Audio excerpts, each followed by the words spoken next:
Bonjour à tous, bonjour à toutes. Salam alaikum Azoul. Donc, je suis très content d'être invité par mon ami professeur Khodr Medani pour l'animation du cycle de conférences organisé par le laboratoire ABS ainsi que le Centre de recherche en technologie agroalimentaire. Ce cycle de conférences rentre dans une dynamique de s'ouvrir sur la société civile et de rendre tout le savoir de l'université accessible afin de donner des explications concernant cette pandémie ravageuse qui touche tout le monde. L'intitulé de la conférence, c'est Coronavirus, un contexte de verrouillage, comment gérer le post-confinement, les effets néfastes de déconditionnement, à l'exemple de la vie sportive de demain. Pourquoi le verrouillage? Le verrouillage, parce qu'il a touché un demi-milliard de personnes risquent de tomber dans la pauvreté, 3% de baisse attendue de la production mondiale, de 13 à 32% chute prévue du commerce mondial, 80% des élèves du monde entier, donc l'équivalent d'1,6 milliard sans scolarisation depuis mars 2020, 34% d'adultes ressentant des effets néfastes sur leur santé mentale pendant le verrouillage, 30 à 40% baisse estimée de l'IUD, 1% d'augmentation du chômage entraînant une augmentation de 2% de maladies chroniques, selon World Economic Forum. Donc, pas mal de pays pensent, au déconfinement, ainsi que d'autres qui sont déjà en déconfinement. Le déconfinement suppose quoi? C'est le retour à la vie normale, à la vie active, à la vie professionnelle, ce qui implique des gestes de distanciation physique devront se mettre en place entre personnes en activité ou en déplacement. Donc, il va y avoir le retour progressif de la vie normale. Mais lors de la pandémie de grippe espagnole que le médecin Max Stakloff a défini puis mis en œuvre le principe de social distancing, en 1918, cette méthode a pu épargner des vies uniquement dans la ville de Sydney, estimant à 100 000 à 260 000 vies en 1919, avec une année. Donc cette méthode, elle représente systématiser des principes beaucoup plus anciens, interdisant notamment les rassemblements de plus de 20 personnes, a été appliquée à diverses reprises dans des cas de pandémie.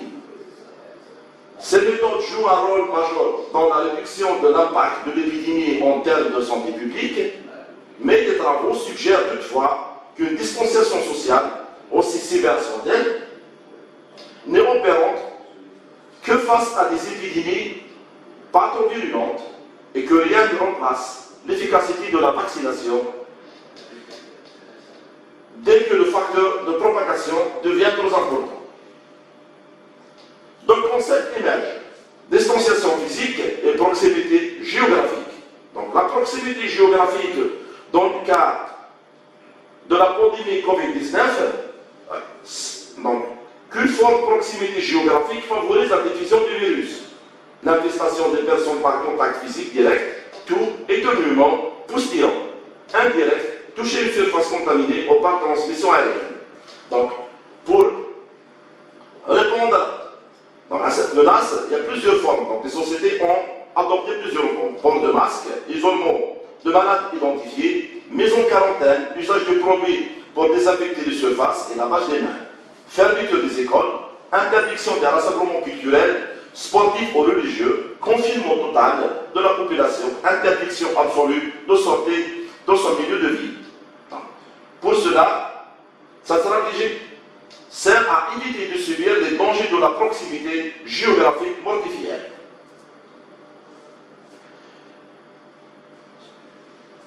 Ce n'est pas tous les pays qui ont appliqué le confinement total ou partiel, donc il y a une disparité dans les formes d'application de la distanciation sociale dans le monde. On a deux cas qui sont évidents. Le cas de l'Italie, les règles sont très strictes. La Suède n'a décidé aucun confinement. Mais d'autres pays ont subi quelques troubles dans la population de pas mal de pays contestent le confinement pour des raisons différentes. Retour à une situation de liberté de circulation des personnes en arguant d'entrave à leurs droits fondamentaux. Évidemment, les considérations économiques ne sont pas étrangères à ces différences. l'instauration de l'isolement ou des gestes barrières constitue clairement un frein puissant à l'activité productive et commerciale. Mais elle vient également impacter fortement nos modes de vie, remet en cause beaucoup d'habitudes et de pratiques personnelles ou professionnelles et pose de nombreuses questions sur la vie en société et les relations entre personnes. De nouvelles conduites et comportements apparaissent et affectent nos modes de relation pendant et post-confinement. Des changements profonds affectent aussi le corps et la santé. Les entraves ou la prévention de contacts physiques. Donc, les anthropologues, en son appui de travaux de zoologistes, ont déterminé 4 zones, c'est-à-dire 4 territoires. Zone intime, plus ou moins 50 cm, zone personnelle, 1,20 m, zone sociale, 3 mètres, zone publique supérieure à 3 mètres. Donc, possède une dimension sociale dépassant la simple physiologie. Les études de la proxémie ont démontré que derrière la distance physique se cache le contact social, donc on ne peut pas ignorer, dont la limitation vient impacter la zone de confortement entourant l'individu. Zone initialement forte, émotionnellement forte, ou encore un périmètre de sécurité individuelle. Sa dimension varie selon les cultures. La distance limite, après le retour au travail et la vie professionnelle, la distance intime s'accompagne de grandes implications physiques, d'un échange sensoriel élevé et utilisé pour embrasser, toucher. C'est celle de l'amour, le cas d'une équipe sportive, le cas de travail dans une administration, le cas de travail dans un atelier. La distance personnelle correspond aux conversations particulières, aux interactions entre amis, aux membres d'une même famille ou un groupe. La distance sociale concerne les interactions avec des amis et collègues, s'applique particulièrement bien dans le cadre du travail. La distance publique s'impose quand on parle à des groupes. Voilà les différents territoires qui sont définis selon des codes culturels. Comment se comporter devant la distanciation physique pour tenter d'enrayer la contagion et le besoin de la proximité sociale pour tenter de préserver les échanges humains et de maintenir la vie en société au-delà du cercle familial ou intime. Considérer la distanciation sociale nous oblige à réfléchir, à sortir des schémas faciles et rappelle que l'éloignement ou le rapprochement ne sont pas seulement une affaire physique.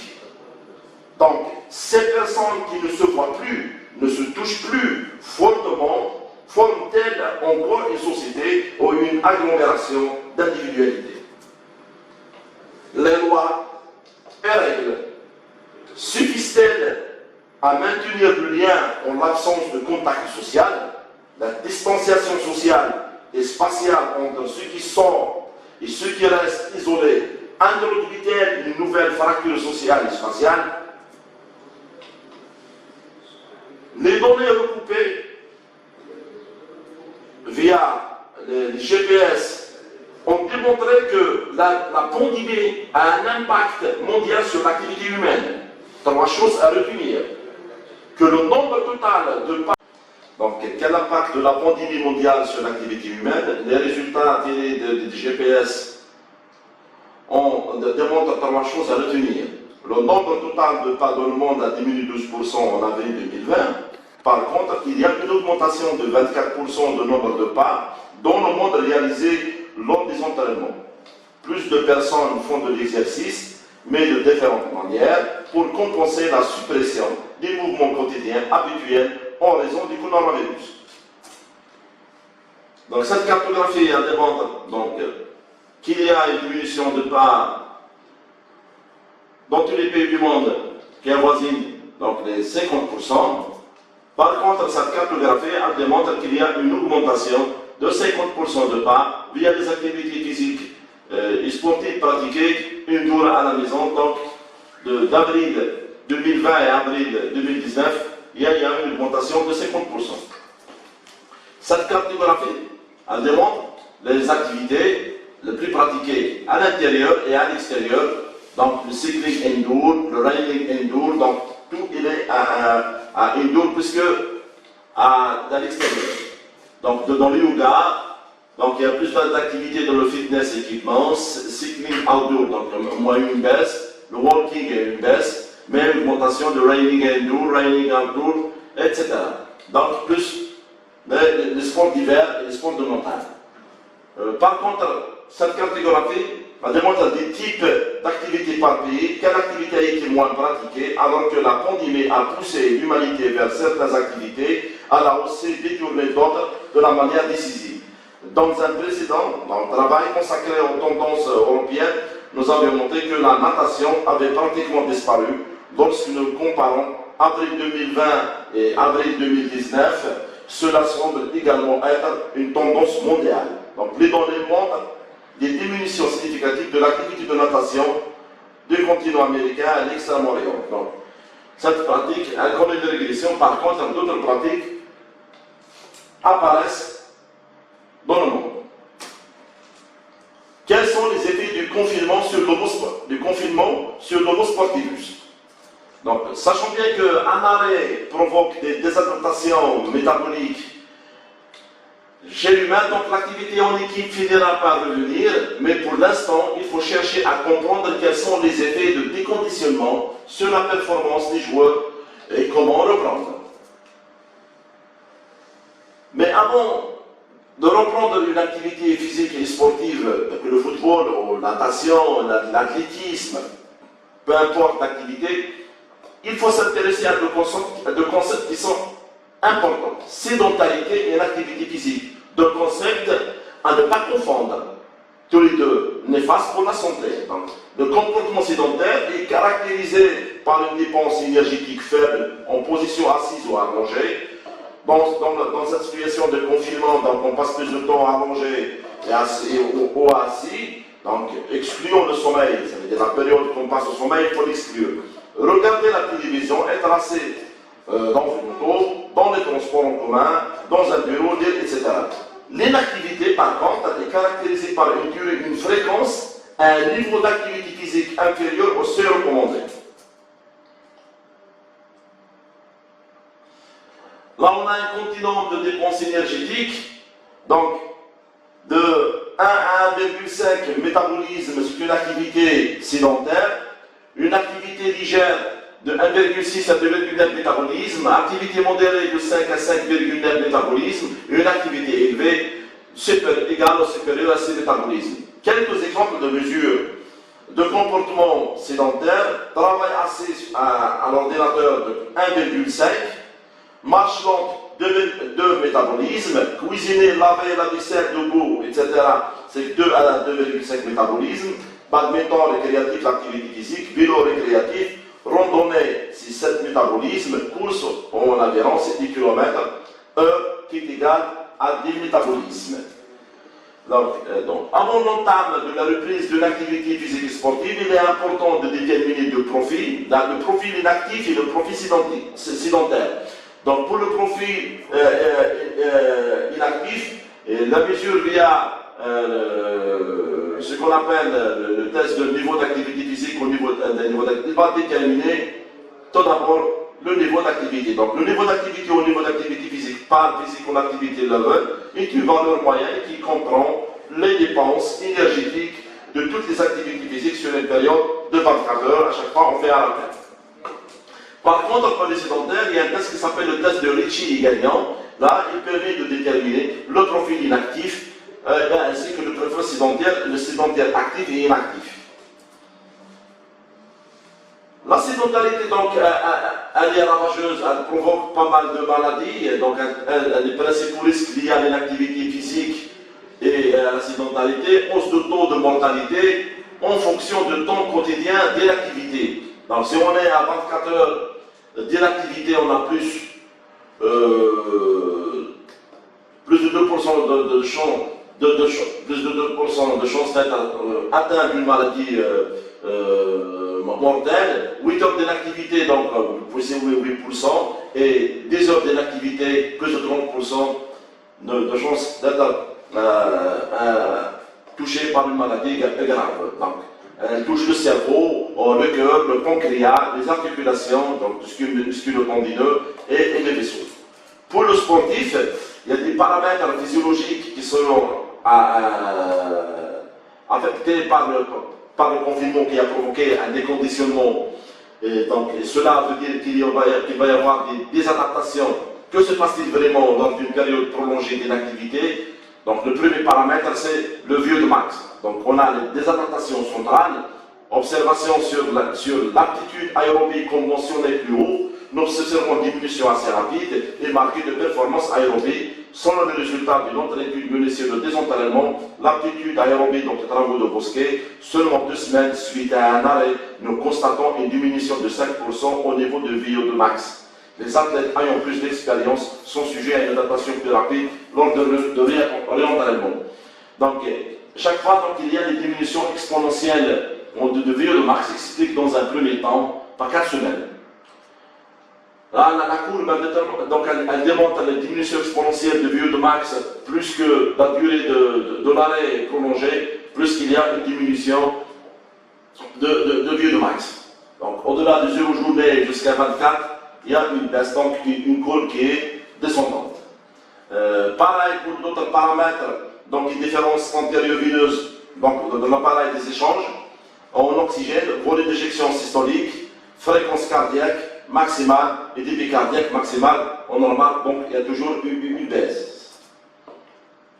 Donc toujours dans la même idée, donc la diminution exponentielle du VO2 max par diminution de volume de plasmatique, ce qui concerne les composants du sang.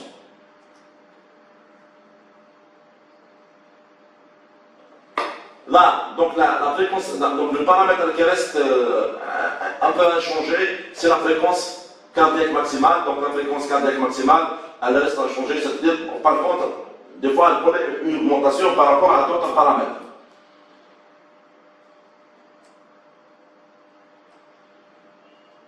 Donc les effets du désentraînement en endurance, c'est-à-dire qui sont dus pour le cas du sport, pareil, pour le cas d'une maladie ou d'une blessure, mais là c'est par rapport au confinement. Donc le confinement, on le classe comme un arrêt dans l'entraînement, donc il y a un désentraînement. Donc, les mécanismes centraux, baisse de VO2 max, diminution de la cinétique du VO2 max, augmentation de la fréquence cardiaque pour une intensité donnée, diminution de taille de contractile du ventricule gauche, baisse du volume d'éjection systolique, diminution de retour veineux, augmentation des résistances vasculaires périphériques, détérioration de l'économie de la course. Par contre, les désadaptations périphériques, diminution des stocks de glycogène, baisse des activités enzymatiques, oxydatives et glycolytiques, dégradation, clairance de lactate, myoglycogénèse, déplacement des crossovers de point vers la gauche, baisse de la densité capillaire, modification neuromusculaire et biomécanique et diminution du pouvoir tampon. Donc il y a des observations musculaires donc, par rapport à la force maximale, diminution significative après environ de 8 à 14 jours, force puissance, donc curieusement, jusqu'à 8 à 14 jours, nous observons des effets positifs sur le gain en puissance, sinon une diminution significative après de 15 à 28 jours. La force endurance, diminution significative après 15 à 28 jours.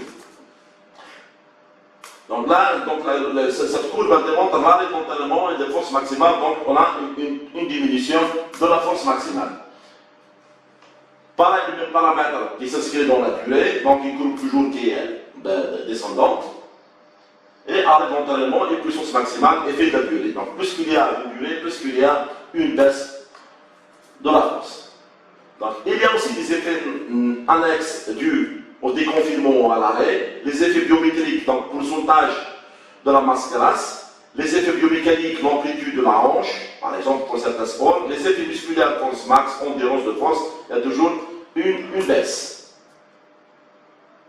La reprise des entraînements et de la compétition doit se faire sous le contrôle de la médecine préventive. Donc on a la médecine primaire, elle a pour but d'éviter la survenue de maladies, recherche, éducation, information, elle s'inscrit dans le long terme. Secondaire, elle tente de recenser le plus tôt possible les échanges qui sont à l'origine de la maladie. Elle s'attaque aux situations à risque et tente de contrer l'examen de dépistage avant la reprise des entraînements ou des compétitions. Tertiaire, elle vise à éviter les complications de maladies et rechutes. Donc elle améliore les qualités de vie. Donc cette reprise de demain est différente de celle d'hier. Pas de spectacle, restriction pour manifester sa joie, faible lien social, un risque toujours présent, vivre avec une peur permanente peut se devenir une pratique reconnue socialement et économiquement, champ d'intérêt entre politique et économie. La reprise actuelle face à la pandémie de Covid-19, avant décembre 2019, il y avait le spectacle sportif. Les stades sont pleins, pas de restriction, c'est-à-dire de distanciation physique ou sociale, tout le monde est présent. Le spectacle rend la vie et la joie des spectateurs ainsi que donne l'intérêt à l'économie. Donc, il y a ce qu'on appelle un ensemble de rites. Donc, avant le match du vestiaire, c'est recevoir une équipe adverse, faire remplir les gradins, les accolades ainsi le salut qui est un rituel en souhaitant la bienvenue dans l'éthique sportive. Il y a aussi la joie lorsqu'on arrive à gagner une rencontre, on marque un but. Donc, la zone intime, elle est de plus en plus présente. Donc, il y a moins de distanciation et là, ce qu'on appelle la distanciation ou l'approximation géographique, elle n'est pas respectée parce qu'on est dans le cadre d'un travail. Par contre, la reprise dans pas mal de championnats, plus particulièrement le championnat allemand qui a commencé, on a un autre schéma. Donc, le stade rempli et devient un stade vide. Donc, la zone proximale de plus en plus, elle est dans la zone intime, elle est beaucoup plus dans la zone sociale ainsi que dans la zone de l'espace public. Le stade médical s'éloigne, il est protégé avec des masques. Les ramasseurs de balles doivent à chaque fois désinfecter le ballon. Les joueurs doivent se protéger avec des masques. La chose la plus qui attirante beaucoup plus, c'est le banc des remplaçants. Les bancs des remplaçants, qu'est-ce qu'il y a? Donc il y avait auparavant tout le staff technique, le staff médical, le secrétaire, ainsi que les joueurs. Mais là, dans le banc, il n'y a que l'entraîneur en chef, son adjoint. Les 7 remplaçants sont dans les gradins et protégés, ainsi que le préparateur physique. Sortir du vestiaire, il y a uniquement les joueurs qui sont protégés. Le stade rempli ne plus ce lieu de convivialité, de joie, de colère, mais c'est un espace qui est devenu clos, vide, partagé uniquement par les acteurs ou les lieux de la rencontre, les joueurs, ainsi que les remplaçants, le staff médical et bien évidemment la présence de la presse. Donc le monde de demain va changer la configuration du sport spectacle. Elle va créer plus de distance, moins de joie manifestée et un choc sur les relations humaines. De ce fait, on est dans l'obligation de respecter la distanciation sociale, les règles barrières, préparer demain qui sera différent d'hier, tenir à la vie et penser à la rendre plus meilleure. Et merci pour votre attention.